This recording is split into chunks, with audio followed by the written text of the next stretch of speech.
সকলো মিয়া মুছলমান অচিনাকি নহয়। সকলো মিয়া মুছলমানটো অচিনাকি নহয়। 51 চনৰ আগত অহা মিয়া মুছলমান সকল খিলঞ্জীয়া। 51 চনৰ আগত অহা মুছলমান সেইটোতো খিলঞ্জীয়াই পৰে, আছুৱেও ডিক্লেয়াৰ কৰিছে।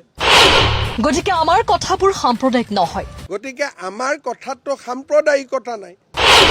71 পিছত অহা মানুহখিনিয়ে গালি গালাজ খায়ো বিজেপিত যোগ দিলে উপায় নাই। 71ৰ পিছত অহা মানুহ ইমান গালি গালাজ খায়ো বিজেপিত জইন কৰে, আপুনি কি কৰিব আৰু? মইতো জইন কৰিব কোৱা নাই। একাংশ স্থানত মিয়া মুছলমানে বিজেপিত যোগদান কৰাক লৈ প্ৰতিক্ৰিয়া মুখ্যমন্ত্ৰীৰ।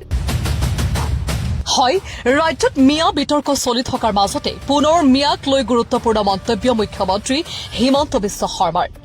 এবাৰ মুখ্যমন্ত্ৰীগৰাকীয়ে সংবাদ মাধ্যম জৰিয়তে কয় যে সকলো মিয়া মুছলমান অচিনাকি নহয়। 51 চনৰ আগত অহা মিয়া মুছলমানসকল খিলঞ্জীয়া। আনহাতে ৰাজ্যৰ একাংশ স্থানত মিয়া মুছলমানে বিজেপিত যোগদান কৰাক লৈ মন্তব্য আগবঢ়ায় মুখ্যমন্ত্ৰীগৰাকীয়ে। সকলো মিয়া মুছলমানটো অচিনাকি নহয়।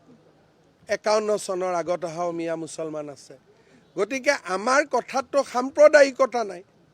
51 চনৰ আগত অহা মুছলমান সেইটোতো খিলঞ্জীয়াই পৰে, আছুৱেও ডিক্লেয়াৰ কৰিছে। বিপ্লৱ শৰ্মা কমিটিয়েও ডিক্লেয়াৰ কৰিছে। গতিকে আমিতো ধৰ্মৰ লগত নাই।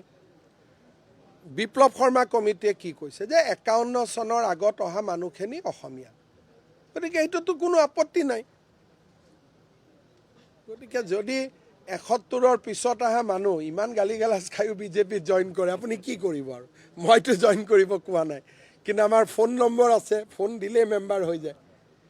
কিন্তু সকলো মিয়া মুছলমানটো অচিনাকি নহয়।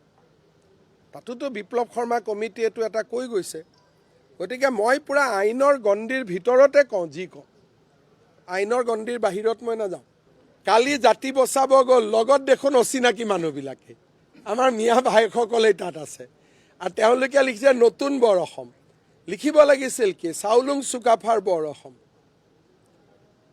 গতিকে গোটেই কথাটো তেওঁলোকে অপেনলি ডিক্লেয়াৰ কৰিছে যে আমি নতুন অসম বনাম, চুকাফাৰ অসমখন নহয়। তাৰ পিছত আৰু তেওঁলোক লগত কোন আছে আপোনালোকে নাম এড্ৰেছ ল'ব। নিউজ ডেস্ক ৰিপৰ্ট, ই নিউজ প্লাছ।